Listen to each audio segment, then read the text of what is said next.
Hey guys, Johnny here, aka Roddy Wave 666. Nearly said dwarf porn star then, but you know. Now today I'm going to be doing, as you can see, that's not Transformers, and that is not Marvel or DC. This is what I said I was going to do as well. This is Masters of the Universe.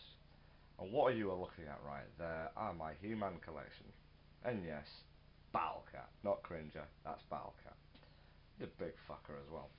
Now, what I will be looking at is that one, the classics one.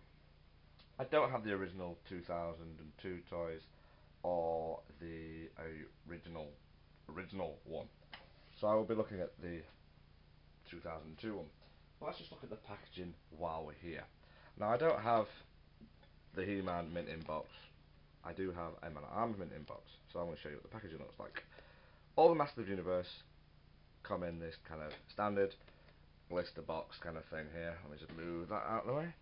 You know, comes with the name at the bottom. So obviously this says Man at Arms. It has a little saying what they are.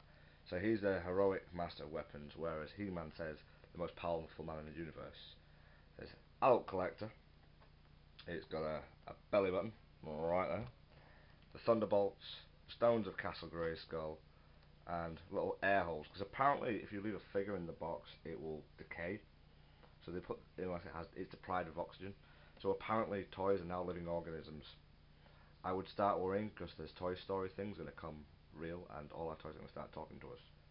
If that has already happened, I suggest everyone gets off whatever you're smoking.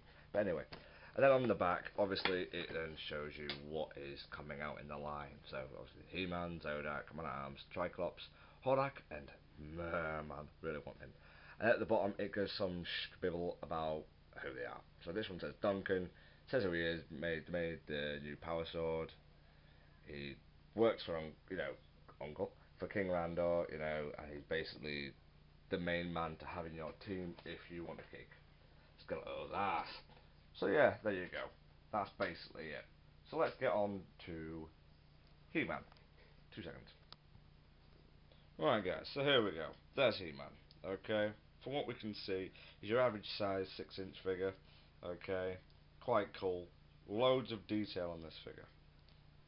Now, the one thing about these ones, these are for an adult collector. So there's a lot of detail put in them, there's a lot of the facial expression. I know you can't see it very well, but there is. It's facial expression on the hand, there's some things, the knuckles are painted well. We've got the details on the fingers.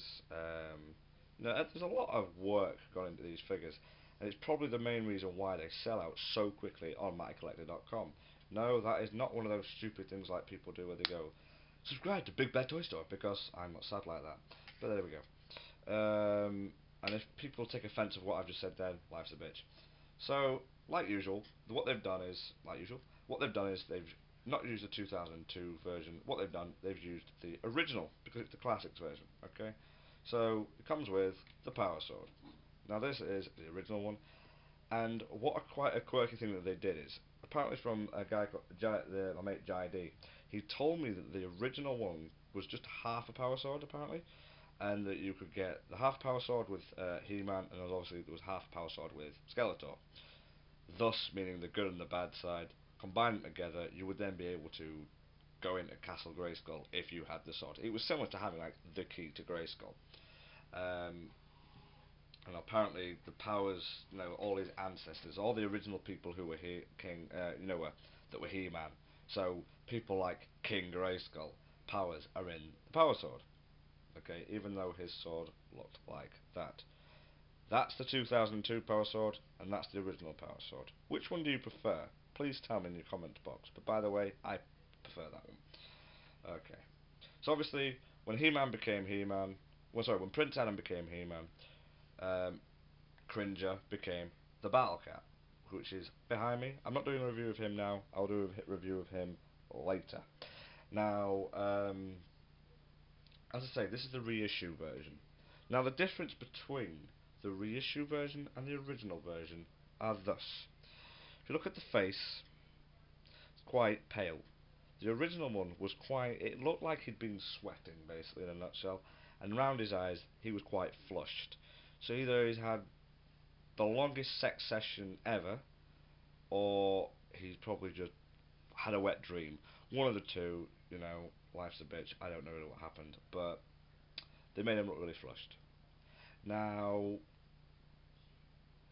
this one, and also his shoulders were the wrong way around. So his left shoulder was put on his right arm, and his right shoulder was put on his left arm. God knows why they did it, but they did it anyway. So they've changed that problem. They've made his face normal colour, and also his whatchamacallit, his crotch area. Apparently this was quite a tough plastic on the original. They made it quite soft so you can put it on Cringer quite easily. But Cringer already has some indents in him, so he sits on it really well. Now, much like the original, He-Man comes with, as I say, his power sword. It comes with half a power sword as well, which does combine with the one that Skeletor has. It comes with, an axe, which has got a two-tone contrast, which I think is really cool. No, not only have they used the metallic-y blade colour, which is brings out the blade, and then they've used the dark grey. So the Four Horsemen done a good job there, and they've done the same on there. So the hilt's dark grey, and the blade is metallic grey. Then it comes with his shield, which has got a lot of detail in it. I love the black and the red contrast. I like colour and contrast. I like that. His armour does come off, but I'm not going to take it off because I can't be bothered. And also, I don't really see the point in taking it off. Now, he does have a full mode of articulation, his arms, but I won't use it on that one because I don't want to fuck that one up, to be honest, because it took me an arm and a leg to get hold of that one. So I use this one. Okay, now this is the exclusive. This is the Toys R Us exclusive one. He doesn't come with this power sword. He just comes with an axe and a shield that guy is using. Okay, so what you can do is full 360 articulation with the arms. His head can turn up and down. His waist, like that. His legs can go forward. He can do the J-Bot kick. Yeah, Perceptor, whapa, kick my ass. I don't care. And then, but there you go. That's the same kind of thing. Even his butt flap's a bit soft as well. But, that is basically it. Now, these figures, I will warn you, are quite expensive. And they're not retail, unless you buy the exclusive Toys R Us one. But they're quite expensive, as I say. They're about 35 quid a pop on Amazon, and roughly around the same price on eBay. So if you're wanting these guys, MattyCollector.com do them once every month. I think it's every 15th or 19th of the month. So I would check that out if you want to start collecting them. They are expensive, but if you're a He-Man fan or you're just a general figure collector, start with these guys because they really are cool. You will not be let down by them. Anyway, guys, I'm glad to be back doing a video. I hope you have all enjoyed it. Now, my next review will be a Transformers review, and it will be of Generation 1 Jetfire. Okay, so I hope you all have enjoyed this new video. I know I said I'm going to be crazy in my videos, but I just thought I need to get a serious one out first. But my Jetfire review will contain loads of swearing, because the guy's a twat to transform. But yeah, as I say, thank you guys for watching, take care, and as we say in Yorkshire, in a bit.